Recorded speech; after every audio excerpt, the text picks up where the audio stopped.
दिवाळीतला हा एक असा पदार्थ आहे, जो मला फक्त आणि फक्त माझ्या मामीच्या हातचा आवडतो. तर हे आहेत दामट्याचे लाडू. आपली आजी जसे करायचे, अगदी तशीच ही रेसिपी आहे. हे लाडू परफेक्ट कसे बनवायचे, ह्यासाठी पाक कसा बनवायचा, हे सगळं आपण आज या व्हिडिओमध्ये पाहणार आहोत. चला सुरुवात करूयात. सर्वप्रथम एका भांड्यामध्ये घ्यायचं आहे 2 वाटी चणा डाळीचं पीठ. रवा जे बेसन पीठ असतं ते वापरलं तरीही चालेल किंवा आपलं नॉर्मल बेसन पीठ जे असतं ते वापरलं तरीही चालेल. हळद घालूयात थोडीशी कलरसाठी आणि साजूक तूप. जेवढे वाटी बेसन पीठ असेल तेवढेच चमचे आपल्याला साजूक तूप घालायचं आहे. इथे मी 2 वाट्या बेसन पीठ घेतलं होतं, तर 2 चमचे साजूक तूप घातलं आहे. आता थोडं थोडं पाणी घालून ह्याचा घट्टसर असा गोळा मळून घ्यायचा आहे. बेसन पीठ मळण्यासाठी खूप पाण्याची गरज पडत नाही, त्यामुळे थोडं थोडं करूनच पाणी घाला, नाहीतर पीठ पातळ होईल. आपल्याला पातळ पीठ नाही, पुऱ्या लाटता येतील एवढं घट्ट पीठ आपल्याला मळून घ्यायचं आहे. पाणी जर चुकून जास्त झालं तर ह्यामध्ये मोजूनच बेसन पीठ घालायचं. ह्याचं कारण हेच की आपल्याला पुढे पाक करायचा आहे, त्यासाठी साखरेचा अंदाज येतो. हे पहा, घट्ट पीठ इथे मळून झालेलं आहे. खालचं थोडंसं चिकटलेलं काढायचं, हलकंसं पीठ घालून आणि हे सगळं व्यवस्थित मळून घ्यायचं. हे लाडू साजूक तुपामध्ये बनतात, अतिशय चविष्ट होतात, खायलाही खूप छान लागतात आणि टिकतातही भरपूर दिवस. हे पहा, घट्ट असं पीठ मी इथे मळून घेतलं आहे. असंच पीठ मळायचं आहे, खूप पातळही नाही आणि खूप घट्टही नाही. व्यवस्थित पीठ मळायचं आहे आणि आता हे 10 ते 15 मिनिटं आपण झाकून ठेवूयात. चला, 10 ते 15 मिनिटं झाली आहेत. पीठही आपलं व्यवस्थित भिजलं आहे. आता ह्या सर्व पिठाचे छोटे छोटे असे पेढे बनवून घ्यायचे. ह्याच्या आपल्याला पुऱ्या करायच्या आहेत. सगळे पेढे एकसारखेच करून घ्यायचे. खूप जास्तही मोठा करायचा नाही पेढा आणि खूप लहानही नाही. मध्यम असे गोळे तयार करून घ्यायचे. इथे सर्व पेढे मी तयार करून घेतले आहेत. आता हे एक एक करून आपल्याला लाटायचे आहेत. लाटण्यासाठी थोडंसं तुपाचा वापर करायचा, म्हणजे बेसन पीठ खाली पोळपाटाला चिटकत नाही. थोडंसं तूप लावायचं आणि हलक्या हाताने आपल्याला हे लाटून घ्यायचं आहे. खूप भार द्यायची गरज नाही. हलक्या हाताने सगळीकडून एक समान हे आपल्याला लाटून घ्यायचं आहे.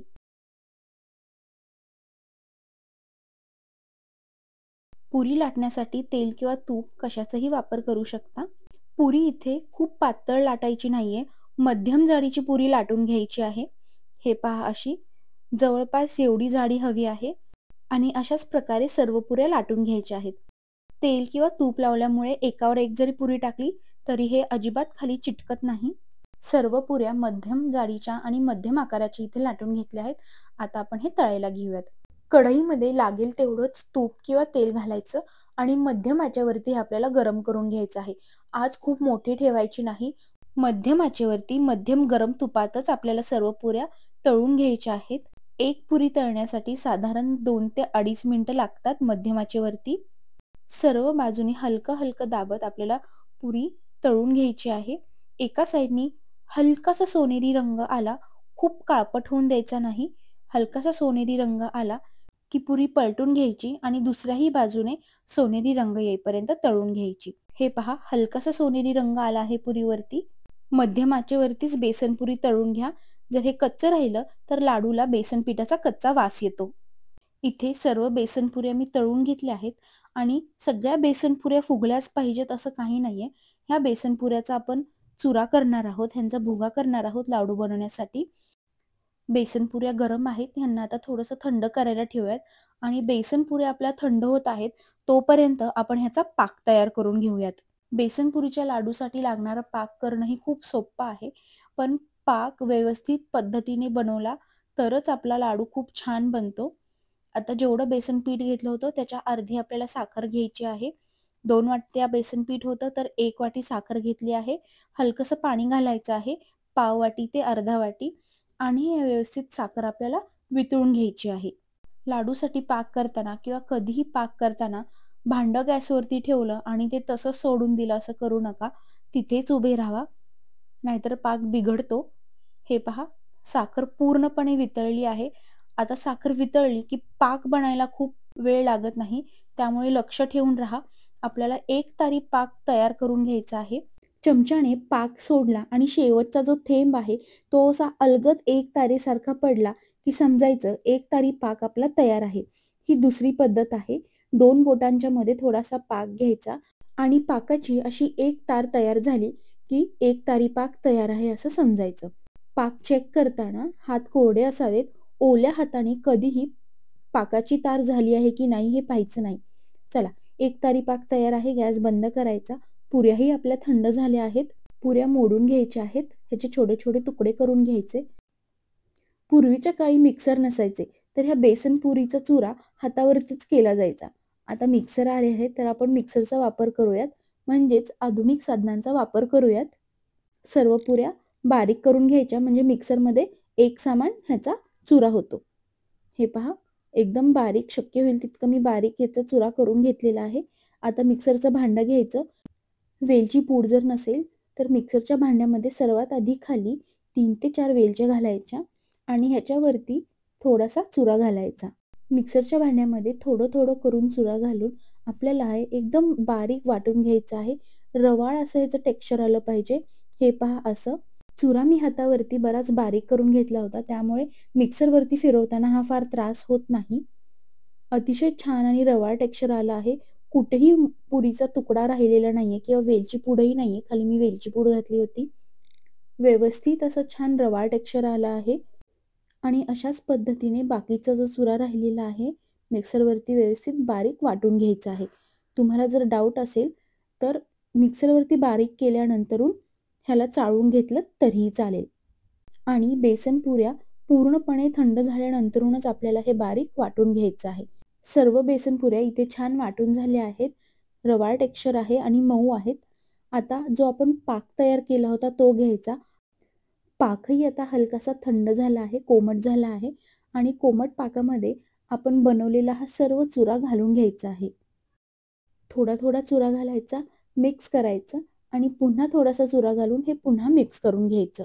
एकतर चुरा पाकामध्ये घाला किंवा पाक चुऱ्यामध्ये घातला तरीही चालेल. हे सगळं आता व्यवस्थित मिक्स करून घ्यायचं आहे. तुम्ही जर माझी रेसिपी आहे तशी फॉलो केली तर पाक ना कमी पडेल ना जास्त होईल. अगदी परफेक्ट प्रमाण आहे हे लाडू बनवण्यासाठी. पाक बनवताना काळजी घ्यायची आहे. एक तारीच पाक करायचा आहे. जर एक तारी पाक नाही झाला तर लाडू आपले ओलसर राहतात, लाडू वळवता येत नाहीत व्यवस्थित आणि पाक जर खूप घट्ट झाला तर लाडू कडक होतात. पाक जर एक तारी नाही झाला तर लाडूंना लवकर बुरा लागतो. त्यामुळे पाक हा एक तारीच करा, ना जास्त ना कमी. चला, पाकामध्ये हा चुरा सगळा व्यवस्थित मिक्स करून झाला आहे. आता हे थोडंसं ओलसर दिसत असेल चिखलासारखं, ह्याचे लाडू वळवता येत नाहीत, तर ह्याला आपल्याला कमीत कमी 2 ते 4 तास रेस्ट द्यायची आहे. हे असंच झाकून ठेवायचं आहे. बेसनाला पाक व्यवस्थित शोषून घेण्यासाठी वेळ द्या. हे असंच 4 तास झाकून ठेवायचं आहे. हे पहा 4 तास झाले आहेत. आता हे हलकंसं ड्राय झालं आहे. मगाशी खूप ओलं होतं चिखलासारखं. आता हे व्यवस्थित असं बेसनाने पाक शोषून घेतला आहे. एका मोठ्या परातीत आपण ह्याला काढून घेऊयात. जर तुमचं हे असं टेक्स्चर झालं नसेल आणि बेसनाने जर पाक पूर्ण शोषून घेतला नसेल तर अजून काही काळ राहू द्या. अजून काही तास आहे तसंच ते ठेवून द्या. हे चिटकलं आहे थोडंसं. ह्याला थोडंसं मोकळं करून घेऊयात, मोडून घेऊयात हाताने. सुटसुटीत करून घ्यायचं आणि हे सुटसुटीत झालं की मग ह्याचे लाडू वळवायला घ्यायचे. आता ह्या स्टेजमध्ये तुम्हाला जर ह्यामध्ये ड्रायफ्रुट्स घालायचे असतील तर तुम्ही तेही घालू शकता. सर्व चुरा मोडून घ्यायचा हाताने व्यवस्थितपणे. सुटसुटीत होतं आणि आता ह्याचे हवे तसे लहान, मोठे, मध्यम आकाराचे तुम्ही लाडू वळवू शकता. लाडूला वरती काजू, बदाम, मनुका, बेदाणे असं काही लावलं तर लाडू फार सुरेख दिसतो.